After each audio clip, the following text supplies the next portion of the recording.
Muy buenas noches, queridos hermanos. Una bendición de poder compartir con ustedes este tiempo especial, esta fiesta espiritual, ¿verdad? ¿Estamos de fiesta o no estamos de fiesta? Claro que sí, ¿no? Son 38 años juntos en cada encuentro de líderes y hemos cumplido 50 años también como Lima al encuentro con Dios. Estuve en Huánuco, no sé, ¿algunos de Huánuco? Ahí hay algunos huanuqueños, ¿verdad? Pues les cuento que ahí justamente se inicia, en Cahuapanas, y se gesta la Iglesia Alianza en el Perú. Y este próximo año cumplimos 100 años de la Iglesia Alianza Cristiana y Misionera en el Perú. Ya hemos cumplido 50, ¿verdad? Y queridos hermanos, qué precioso es poder ver cada año cómo la iglesia se va renovando, cómo la iglesia va creciendo, cómo la iglesia se va fortaleciendo. Me toca poder compartir con algunas denominaciones, me toca compartir con algunos hermanos también cristianos que no son de la Alianza, y una de las cosas que siempre dicen es: admiramos a la Iglesia Alianza Cristiana y Misionera por su perseverancia, por su gesta, por el hecho de poder seguir avanzando y teniendo un liderazgo tan fortalecido. Y hermanos queridos, es un privilegio y una bendición ser parte de la Iglesia Alianza Cristiana y Misionera. Perdonen, soy camisetero, es verdad, pero me encanta, me encanta. El detalle es de que hemos llegado a un punto donde han habido muchos éxitos, pero también es un peligro. ¿Por qué? Porque según las estadísticas mencionan que siempre las agrupaciones, no solamente cristianas, sino aún no cristianas, normalmente después de 80, 100 años tienden a decaer, normalmente. Si usted mira de repente las estadísticas de las iglesias, se va a dar cuenta de ello. Y una de las cosas que de repente tenemos que mirar es el tema de hoy, el tema de los peligros que enfrentamos como iglesia. Y estamos viviendo un nuevo milenio, estamos viviendo una etapa totalmente diferente a la que cuando yo, por ejemplo, conocí al Señor. O muchos de ustedes de repente conocieron al Señor ya hace buenos años, en blanco y negro, muchos de nosotros, ¿verdad? Yo en blanco y negro, ¿verdad? Y entonces en aquella época eran otras demandas, otras dificultades. Hoy día se presentan nuevos desafíos. Y me viene a la mente cuando el Señor Jesús, interesante, habló acerca de la destrucción del templo. Los discípulos estaban a su alrededor y de repente, si me ayudan con la diapositiva, Mateo capítulo 24, verso 23, pues entonces los discípulos se le acercan al Señor y le dicen: dinos, Señor, ¿cuándo serán estas cosas y qué señal habrá de tu venida y del fin del siglo? Pregunta interesante. Señor, indícanos qué eventos del porvenir. Indícanos un poco la señal que habrá de tu venida y cuando ya todo se concluya. Interesante porque muchos de nosotros también conocemos algunas respuestas. Y será predicado este evangelio, ¿verdad?, hasta todo el rincón del mundo, y entonces vendrá el fin. Pero es interesante lo que el Señor Jesús le dice a los discípulos. Después de una larga disertación y discurso, en el verso 12 del mismo capítulo le dice: y por haberse multiplicado la maldad, ¿lo puede decir conmigo? El amor de muchos se enfriará. Interesante porque el enfriamiento del amor es una de las señales antes de la venida de Cristo. El enfriamiento del amor es una característica de los últimos tiempos. Y aquí obviamente surge la pregunta: pero pastor, ¿realmente podremos enfriarnos espiritualmente? ¿Es verdad que podemos rápidamente olvidar lo que Dios hizo por nosotros en la cruz del Calvario? ¿Puede Cristo dejar de ser atractivo para mí? ¿Puede Jesucristo de repente dejar de ser importante en mi vida? ¿Es posible que ese amor que antes yo tenía por mi querido Dios, por mis hermanos, ahora se ha enfriado? ¿Es posible ello? Pues la respuesta lamentable es sí. Y tal vez surge otra pregunta: ¿qué ocurre cuando el amor se enfría? ¿Qué es lo que pasa? Pues obviamente el texto que nuestro querido pastor Fernando leyó es de una u otra manera la radiografía vívida de una iglesia que a la postre el Señor le dice: tengo contra ti que has dejado tu primer amor. La iglesia de Éfeso es el mejor ejemplo de una iglesia que lamentablemente perdió su primer amor.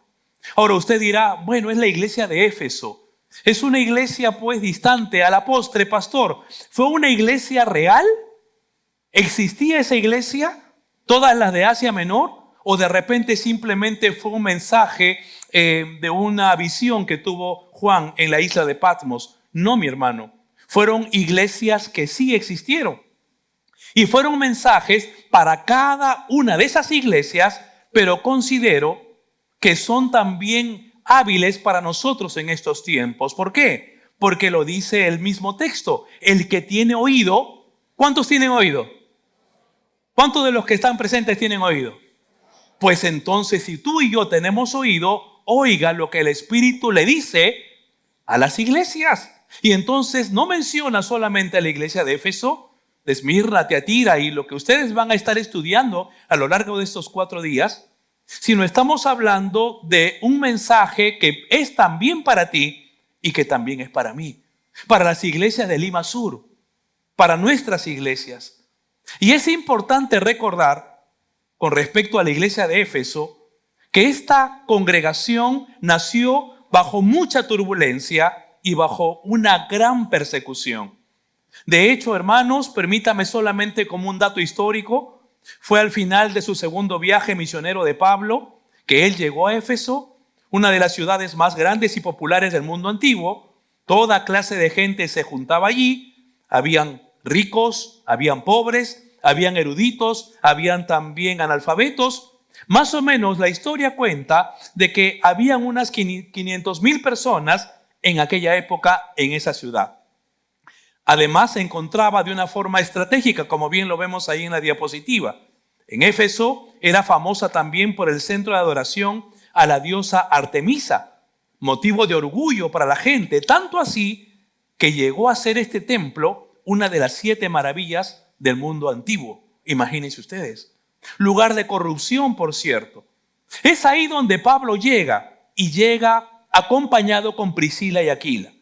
Como era su costumbre, él comienza a predicar en la sinagoga y va a decir Hechos, que narra toda la gestación de esta iglesia, capítulo 18, verso 19, que Pablo llegó a Éfeso y los dejó allí. ¿A quién lo dejó? A Priscila y Aquila. Y dice el texto que entrando en la sinagoga discutía con los judíos. Fue el primer intento del apóstol Pablo.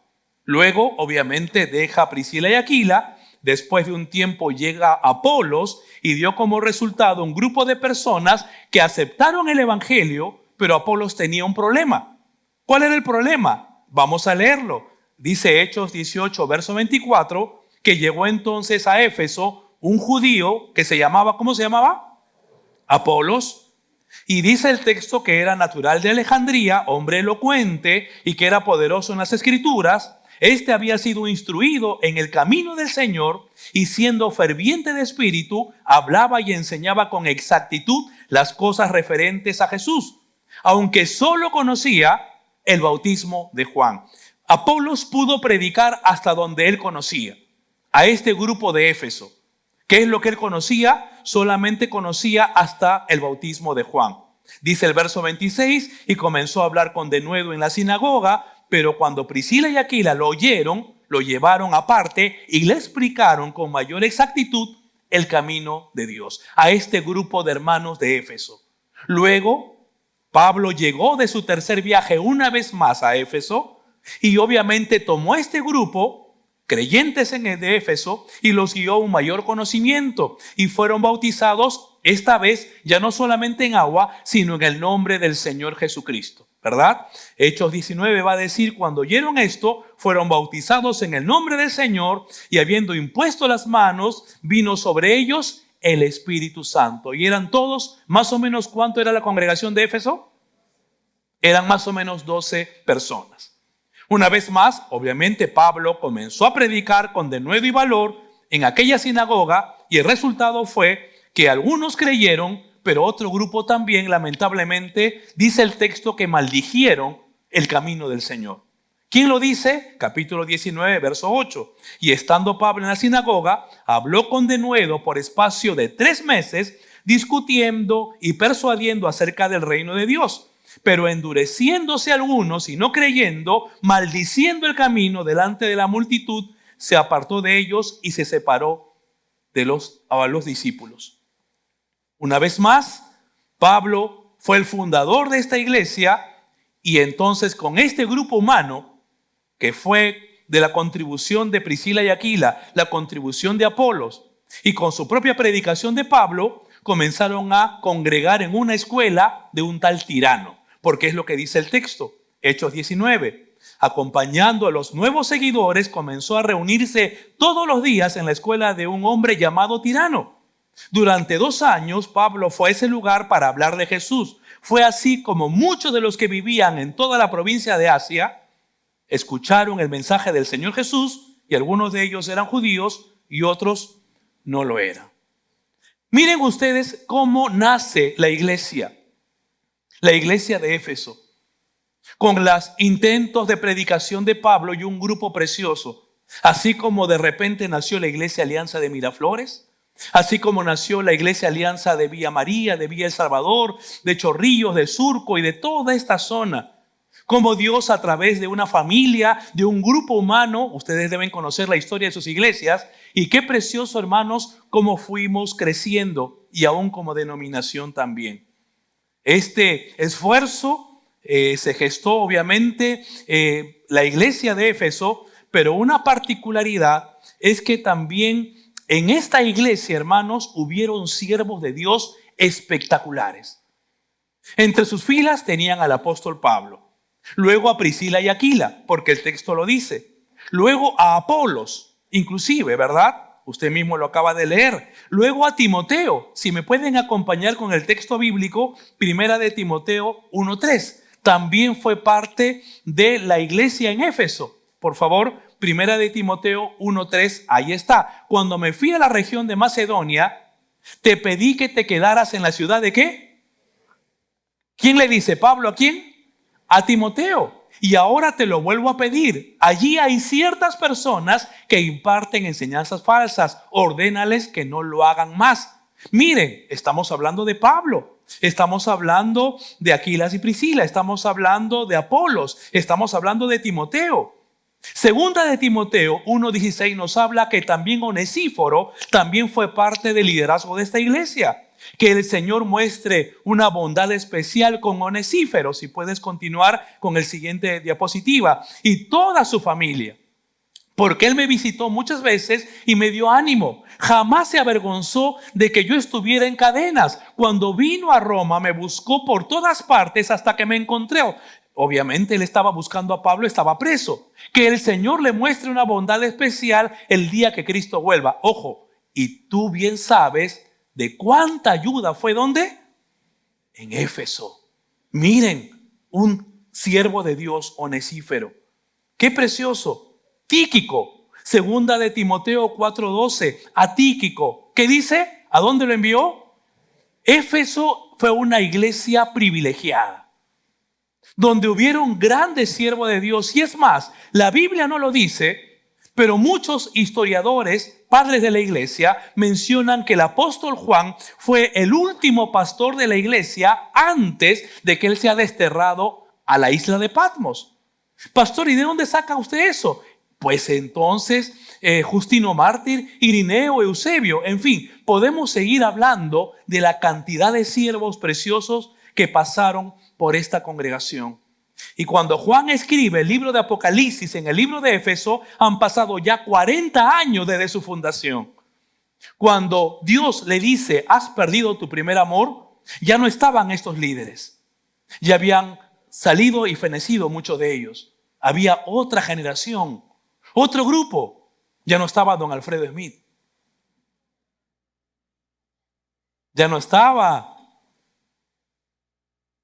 muchos de los predicadores antiguos. ¿Se acuerdan ustedes? Cuando habían los encuentros de líderes en los primeros años. ¿Alguno de ustedes ha estado estos 38 años de encuentro de líderes? ¿Se acuerdan ustedes de don Carmelo Terranova, por ejemplo? Gente que ya no está con nosotros. De la misma manera, líderes preciosos que estuvieron en su momento. Y hermanos queridos, 40 años después, Dios le escribe a esta iglesia y le va a decir 5 cosas que espero rápidamente me alcance el tiempo. Le va a dar una presentación, le va a dar un elogio, le va a mostrar una reprensión, le va a dar un mandato y le va a mostrar una promesa. Vamos rápidamente a la presentación. Capítulo 2, verso 1. Escribe al ángel de la iglesia en Éfeso. Miren ustedes cómo se presenta. ¿Escribe a quién? ¿A quién le escribe?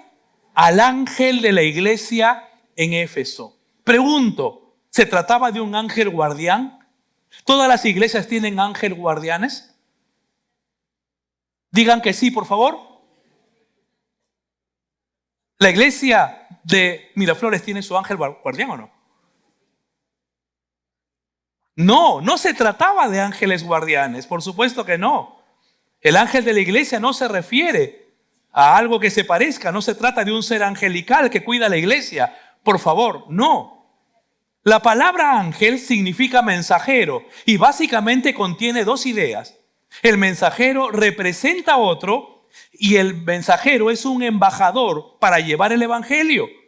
De tal manera que hace referencia a alguien que recibe un mensaje y es enviado para darlo a la iglesia.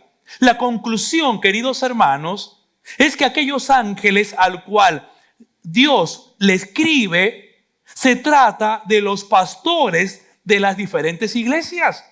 Y lo que estaba diciendo, escribe al pastor de la iglesia en Éfeso. Y por eso el primer mensaje que siempre Dios quiere dar en una congregación, siempre Dios se la va a dar primero ¿a quién? A su pastor.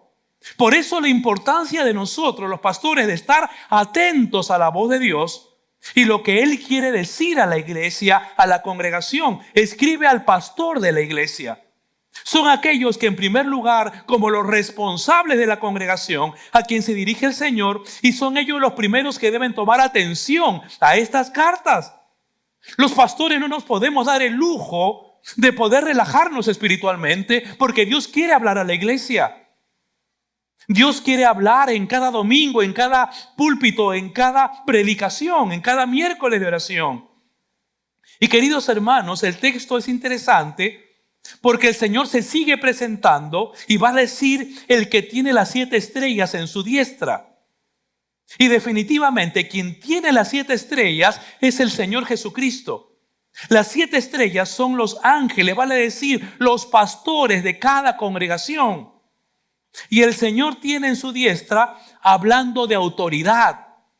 Esto indica que los pastores están bajo la autoridad de Cristo y que es precisamente bajo esta autoridad que ellos administran la iglesia.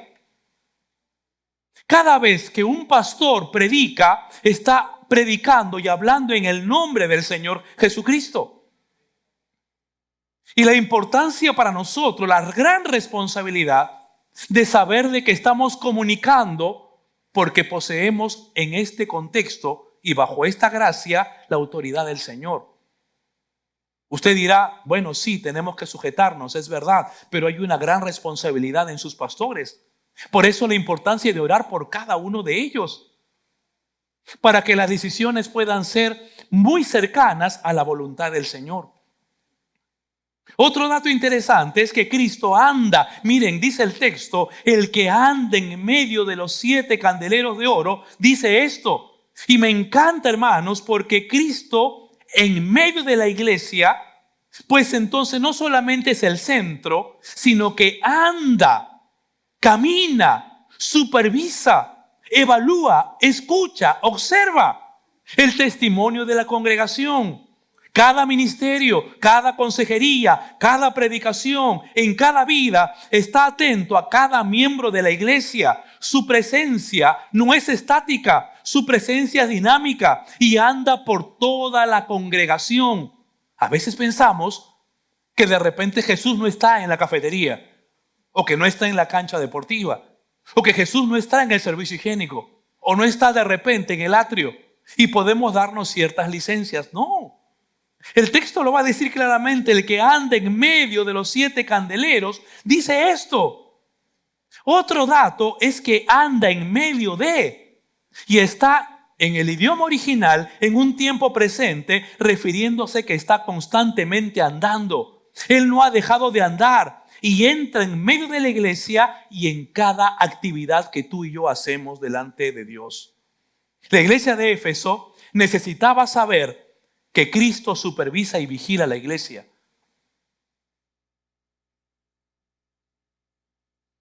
Debemos entender que Cristo supervisa y vigila nuestras iglesias. Mi vida, tu vida. El peligro mayor que enfrenta la iglesia del nuevo milenio es olvidar la presencia de Jesucristo en medio de ella. Pero hay un elogio. Antes de poder llegar a la reprensión, el elogio. Porque dice el verso 2, si me puedes acompañar, el elogio. Yo conozco tus obras, dice el texto, y tu arduo trabajo, si me ayudan con la diapositiva, por favor, y paciencia, y que no puedes soportar a los malos, y has probado a los que se dicen ser apóstoles y no lo son. Y los has hallado mentirosos, y has sufrido y has tenido paciencia, y has trabajado arduamente por amor de mi nombre, y no han desmayado. Ahora, hermanos queridos, ¿quién no quiere ser miembro de esta congregación? Una iglesia con tales cualidades, definitivamente llena de obras, llena de trabajo, llena de paciencia, no soporta a los malos, tiene discernimiento espiritual. De hecho, el Señor elogia a la iglesia, con el fin obviamente de estimularlos, con el fin de animarlos, con el fin de poder motivarlos antes de poder brindarle la reprensión. A veces nosotros tenemos una tentación. Y la tentación es mirar todo lo malo, ¿verdad? Y a veces cuando queremos reprender vamos directo a lo malo. Pero Jesús no es así. Él siempre va a calificar primero nuestras buenas acciones. Y va a decir, sí, yo estoy de acuerdo contigo. En primera instancia, reconozco tus obras. Reconozco tus obras. Yo conozco tus obras y tu arduo trabajo. Sí. De hecho, el Señor quiere, en este caso, que comprendan y sean conscientes que Él conoce, que no podemos ocultar absolutamente nada. De hecho, el autor a los Hebreos va a decir lo siguiente: no hay nada en toda la creación que esté oculto a Dios. No hay nada. Todo está desnudo y expuesto ante sus ojos, y Él es a quien rendimos cuentas. Por eso dice, yo conozco, yo sé de tus obras. Y cuando vio la iglesia, observó que los creyentes no eran perezosos.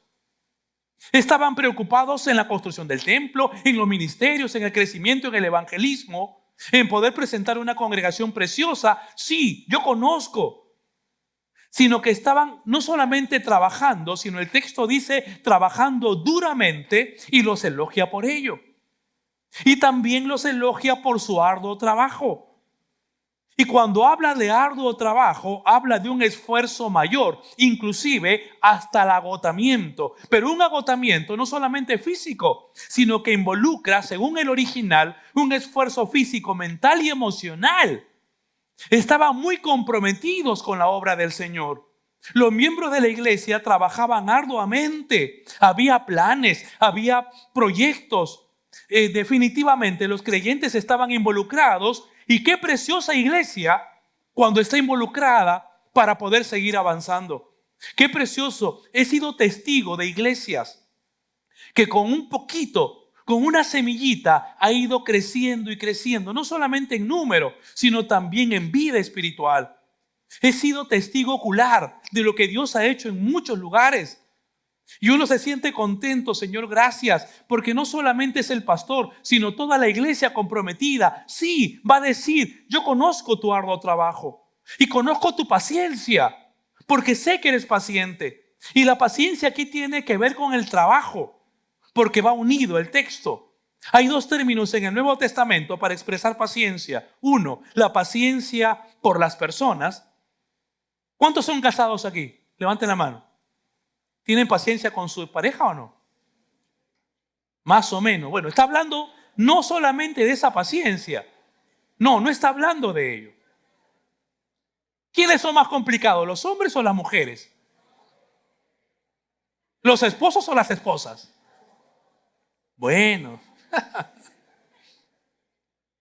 el texto nos habla de una paciencia con las dificultades y sufrimientos.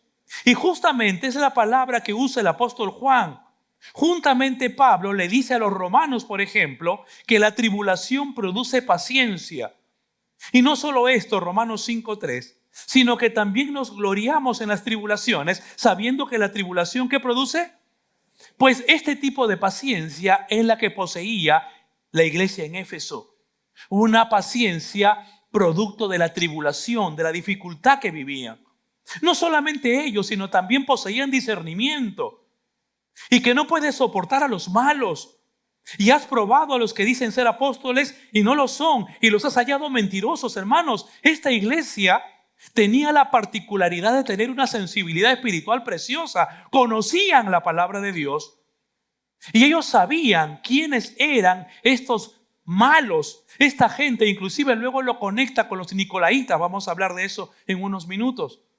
Y hermanos queridos, qué precioso es saber que la iglesia conoce la palabra de Dios y que la luz del evangelio puede, en este caso, iluminar la oscuridad, hasta inclusive de esos falsos apóstoles que se levantaban y decían, yo también soy apóstol. Pues 1 Corintios 15:7 dice, después apareció a Jacobo, después a todos los apóstoles y al último de todos, como un abortivo, me apareció a mí. ¿Por qué le dice Pablo eso? Porque un apóstol tiene que calificar en la condición de haber conocido y tener un encuentro con el mismo Señor Jesús. No es aquel que se levanta y dice yo soy apóstol porque impusieron mi mano, porque yo soy mayor que el pastor. Nada de eso, por supuesto que no. Y ellos tenían esa capacidad de discernimiento. También pureza doctrinal. Pero tienes esto, que aborreces las obras de los nicolaitas, los cuales yo también aborrezco. Hermanos, entre los falsos maestros habían unos tales nicolaitas. He tratado de investigar sobre estos nicolaitas. ¿Alguno se llama Nicolás por acá? Espero que no. Bueno, está bien si te llamas, está bien. La iglesia lo tenía claro. Aborrecía sus obras. No se sabe con seguridad quiénes eran estos nicolaitas. Algunos piensan que se trataba de Nicolás, uno de los 7 designados en Hechos capítulo 6. Un prosélito que luego se apartó y comenzó a abrazar una doctrina falsa. Otros mencionan que se trataba de una secta. En fin, sea como fuera, el nicolaísmo trajo inmoralidad y maldad que la iglesia de Éfeso identificó muy bien. Y el mismo Señor dijo, yo sé que tú aborreces a este grupo humano. Estos nicolaitas tenían un aspecto gnóstico y mencionaban que lo más importante era el ser interior y que no necesariamente el cuerpo, por eso daban rienda suelta a sus bajas pasiones. En fin, ¿te gustaría ser miembro de esa iglesia o no? ¿Cómo que no? ¿Te gustaría ser una iglesia que trabaja, que se esfuerza, que tiene paciencia, que conoce la palabra? ¿Sí o no? No me digas que no, ¿ah? Claro, porque ya sabes el último capítulo. Por eso, ¿no? Por eso me dices que no. Una iglesia activa. ¡Qué tremenda iglesia! Una iglesia que trabajaba, una iglesia que perseveraba, una iglesia que tenía paciencia ante las dificultades, que no desmayaba, que aborrecía el mal, que tenía grandes virtudes. Una iglesia ejemplar.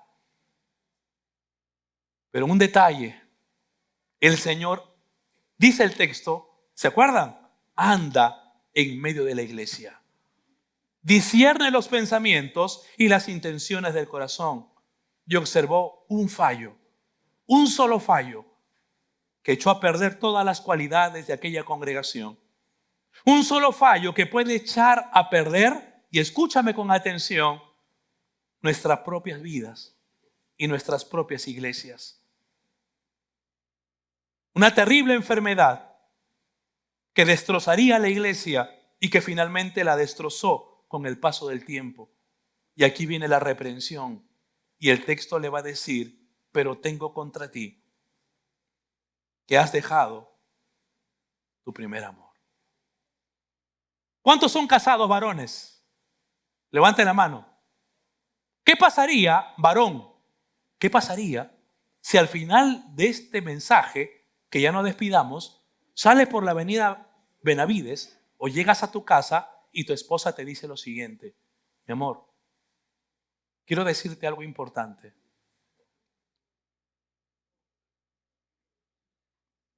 Y cuando tu esposa te dice algo importante, ¿qué haces?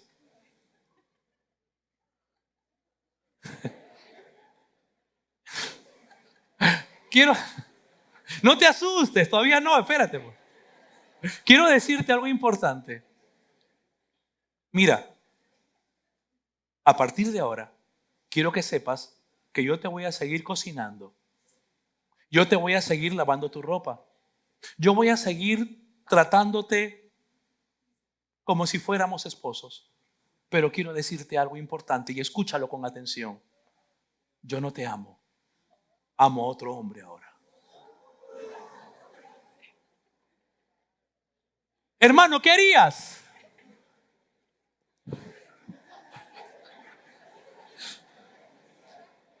No peques, por favor, no peques.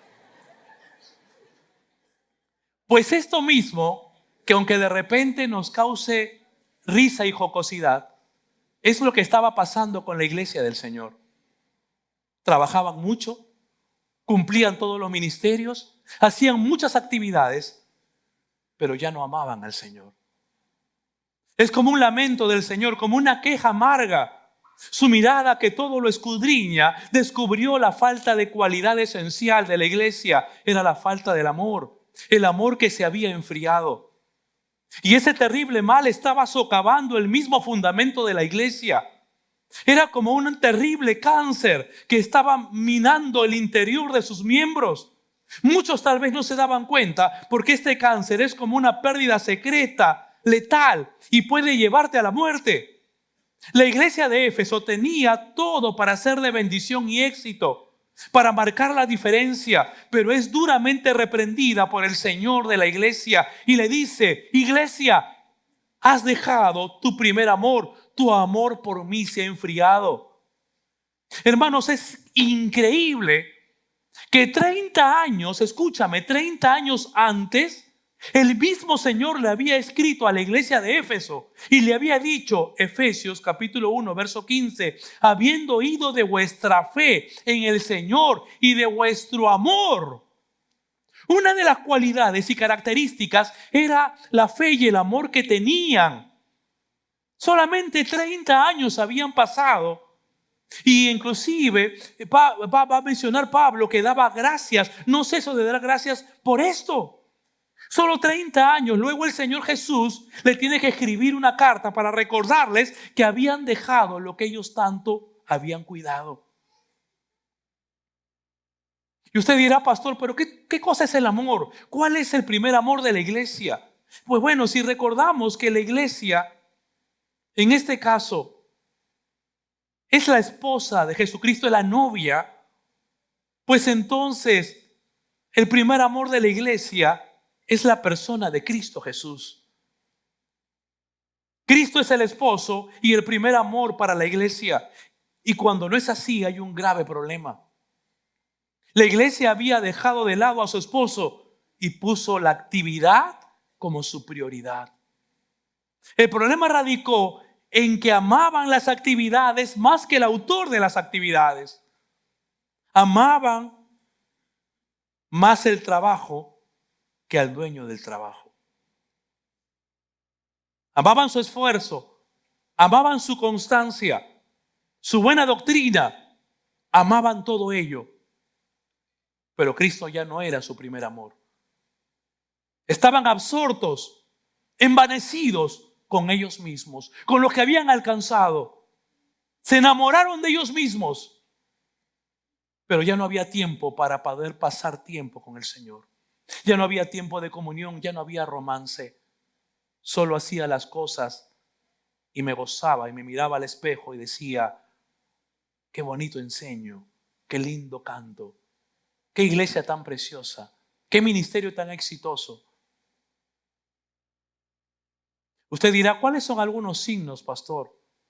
Pues es muy sencillo.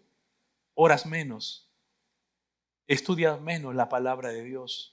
¿Se han dado cuenta que los cultos de oración no son como los cultos de los domingos? ¿Por qué? ¿Se han dado cuenta de la cantidad de personas que son como miembros de la congregación en comparación con aquellos que estudian la palabra de Dios de una forma sistemática? congregas menos, pasas menos tiempo en búsqueda. Se hizo hace algunos años, después de la pandemia, una estadística que justo la leí por ahí y hablaba acerca de qué tanto los creyentes el día de hoy hacen devocional diario y tienen un tiempo con Dios.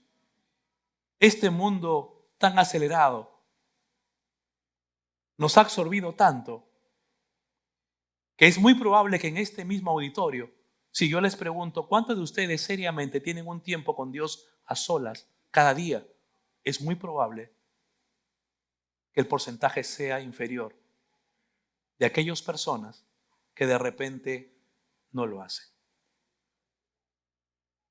¿Es Cristo la prioridad de tu vida? ¿Qué es lo que más amas en este tiempo? Bajo este escenario es que el Señor le da un mandato a la iglesia y le va a decir, iglesia, y ya no solamente a la iglesia de Éfeso, creo que en estas alturas nos puede decir a muchos de nosotros también, recuerda por tanto, de dónde has caído y arrepiéntete.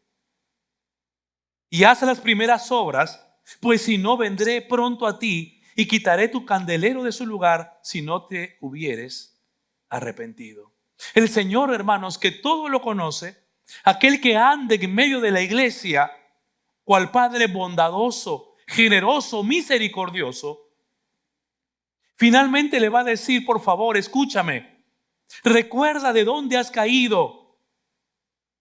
Recuerda de dónde has caído y acto seguido arrepiéntete. Recuerda.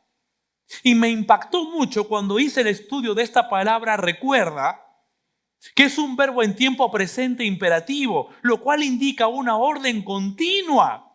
No se trata de una sugerencia, sino de un mandato no cuestionable y que debería ser un ejercicio de todos nosotros diariamente y sistemáticamente. Recuerda. Y este ejercicio consta de mirar al pasado en el momento donde ellos tenían y poseían ese primer amor. ¿Te acuerdas lo que hace un momento leímos en Efesios capítulo 1, verso 15? Cuando dice, habiendo oído de vuestra fe en el Señor Jesús y de vuestro amor, pues recuerda ese momento. ¿Te acuerdas cuando recién te convertiste? ¿Recuerdas tu primer amor? ¿Recuerdas el momento cuando anhelabas estar en la congregación? Cuando te quebrabas y te quebrantabas cada vez que escuchabas una alabanza. ¿Te acuerdas cuando ibas de repente por los servicios, en este caso de transporte público, leyendo tu Biblia? Donde no te importaba cansancio, donde no te importaba sueño. Y venías a las vigilias, a los ejercicios espirituales, servías al Señor, trabajabas y luego te ibas a estudiar. ¿Recuerdas esos tiempos? Donde con tu Dios tenías una intimidad muy profunda. Pues recuerda ese tiempo. Algo pasó en el camino y Jesús le dice, ubícalo. ¿Qué pasó? ¿Qué sucedió? ¿Qué te hizo alejarte de mí? Es lo que va a decirle a la iglesia de Éfeso. ¿En qué momento el amor por Dios se desvaneció? ¿Qué proceso de decaimiento espiritual sufriste? ¿Qué pasó? ¿Abriste la puerta a un pecado? ¿Tomaste una mala decisión? ¿Alguien te decepcionó en la iglesia? ¿Qué fue lo que pasó? Pues bueno, comienza a mirar y arrepiéntete y haz las primeras obras. Este recordar, hermanos, no es para sentirnos mal o llenarnos de culpa, no en lo absoluto. Es para llevarnos al cambio y a un cambio de actitud. El arrepentimiento, queridos hermanos, es una actividad que todo creyente debería de practicar diariamente y que nos debe llevar a la comunión con Dios. No esperes de repente cometer un pecado o tener de repente una situación difícil espiritualmente para recién arrepentirte. No.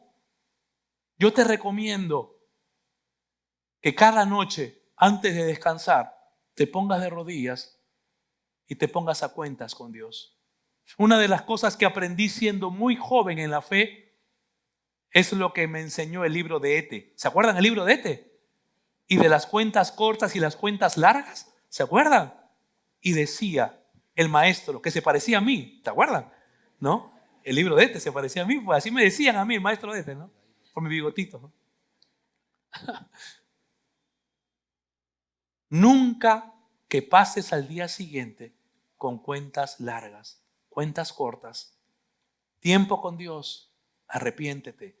Porque cada día tenemos situaciones controversiales espiritualmente hablando. Jesús le estaba diciendo a la iglesia, retoma tu vida espiritual y coloca a Jesús una vez más en el trono de tu corazón. Es lo que le estaba diciendo.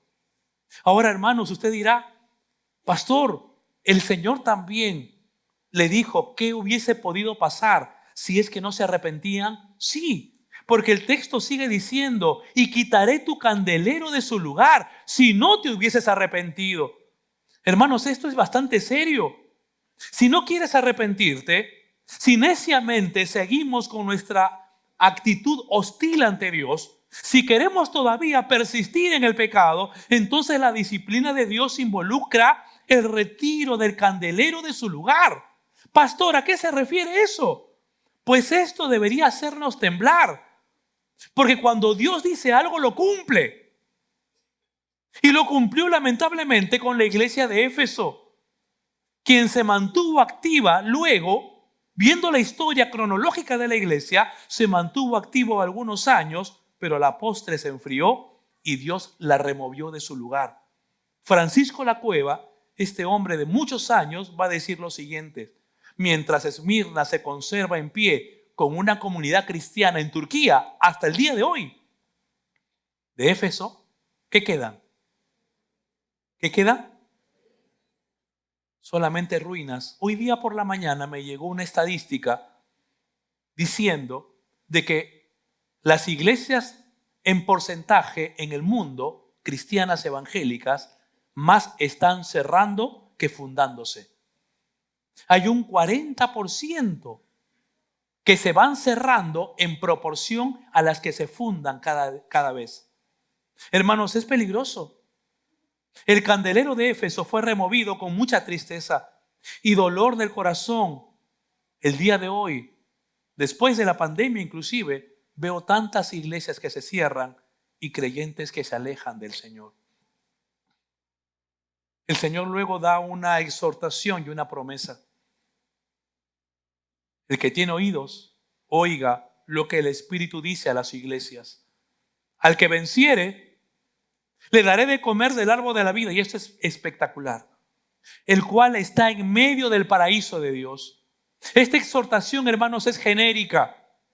Para cada una de las iglesias de Asia Menor, ustedes van a tener la dicha, el privilegio de escuchar el mensaje de las iglesias en estos días, en estos 4 días.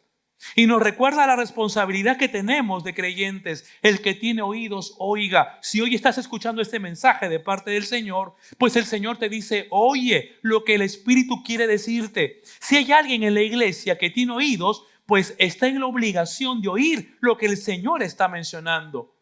Y una de las cosas es que le da una promesa final al que venciere. Pregunto, ¿cuántos de ustedes quieren vencer? ¿Cuántos de ustedes quieren vencer? Muy bien, yo también quiero vencer. Le daré de comer del árbol de la vida. Hermanos, esto es maravilloso. El cual está en medio del paraíso de Dios. Preciosa promesa para el que venciere. Ahora, la pregunta, pastor, ¿quién es el vencedor? Primera de Juan, capítulo 5 lo va a decir. Porque todo el que es nacido de Dios. ¿Y cuánto nacido de Dios hay aquí? Pues sí. Todo el que es nacido de Dios vence al mundo, y esta es nuestra victoria que ha vencido al mundo. Nuestra fe. El que vence es aquel que cree en Jesucristo el Señor. El que vence es aquel que pone a Cristo en el centro de su vida. El que cree es que coloca su confianza en aquel Señor Jesús que lo redimió y lo salvó. Aquel que hace de Jesucristo su primer amor. Él es el que vence. No podemos vencer sin Cristo. No podemos vencer con grandes templos o con grandes ministerios o con gran labor espiritual. Eso es producto de mi amor por Dios. Pero yo no puedo priorizar mi trabajo, mi ministerio, mi servicio, vendiendo la presencia de Dios en mi vida. No podemos vencer sin Cristo. Es imposible vivir un cristianismo sin Cristo. No podemos servirle sin amar al Señor del servicio. Y como si fuera poco, dice el texto, le daré de comer del árbol de la vida, que el cual está en medio del paraíso, le daré. Si tú vences, si pones a Cristo en el centro de tu vida, pues el texto dice, te voy a dar un regalo, el regalo de la gracia de Dios, y te voy a dar de comer, que nos habla de comunión, de una relación íntima. Por eso Juan capítulo 6 va a decir, yo soy el pan vivo que descendió del cielo. Si alguno come de este pan, vale decir de él, vivirá para siempre. Y el pan que yo también daré por la vida del mundo es mi carne. Es el alimento espiritual que satisface la necesidad del ser humano eternamente. Y dice el texto, te daré de comer del árbol de la vida. ¿Recuerdas el árbol de la vida del paraíso? ¿Recuerdas? El primer árbol que lamentablemente por el pecado se nos privó, pues justamente proporcionaba la inmortalidad. Y nos decía de que aquel que comiese, obviamente, proporcionaba la inmortalidad. Por ese árbol terrenal se perdió debido al pecado. Pero ahora este árbol celestial se presenta para todo aquel que vence y hace de Jesucristo su primer amor. Este árbol simboliza la vida eterna que siempre Dios quiso para el ser humano y que lamentablemente el pecado trastocó y rompió. Y me impactó, hermano, y con esto voy cerrando, cuando hice el estudio del texto, cuando el texto habla del árbol. La palabra árbol es la palabra xulón, que significa madera o madero o árbol, tal cual. Y es el mismo que se traduce cuando los evangelios hablan acerca del madero de Jesucristo, de la cruz del Calvario, sentenciando que si tenemos vida eterna y la posibilidad de comer de este árbol y del vencer, pues es justamente por la obra maravillosa de Jesucristo en la cruz del Calvario. Primera de Pedro 2:24 lo va a decir, quien llevó él mismo nuestros pecados en su cuerpo, sobre él xulón, sobre el madero, el mismo árbol, el mismo madero que nos dará aquellos que venzan. Y dice el texto, él llevó nuestros pecados sobre ese madero para que nosotros, el para qué es importante, da propósito para que nosotros, estando muertos en los pecados, vivamos en la justicia y por cuyas heridas fuimos nosotros sanados. Sin el árbol de la cruz, no habría árbol de la vida donde Cristo nos proporciona su vida eterna. La iglesia de Éfeso es el vivo ejemplo para todos nosotros en muchos aspectos y nos lleva a reflexionar y preguntarnos, ¿cómo está mi amor por Dios? ¿Se habrá enfriado mi amor por el Señor? ¿Es Cristo mi primer amor? Hermanos queridos, recuerda de dónde hemos caído y acto seguido, arrepiéntete. Que el Señor nos ayude a poder mantener manos limpias y un corazón sincero. Y si tú sabes, si tú reconoces en honestidad que estás perdiendo esa efusividad y ese amor por Dios, no de trabajo ni de ministerio, sino de relación con Él, pues es un buen momento para decirle, Señor, perdóname. Me arrepiento y quiero empezar de nuevo contigo. ¿Lo hacemos? Nos ponemos de pie y vamos a orar al Señor. Y le voy a pedir al pastor Gastón que Él nos dirija en este tiempo en oración.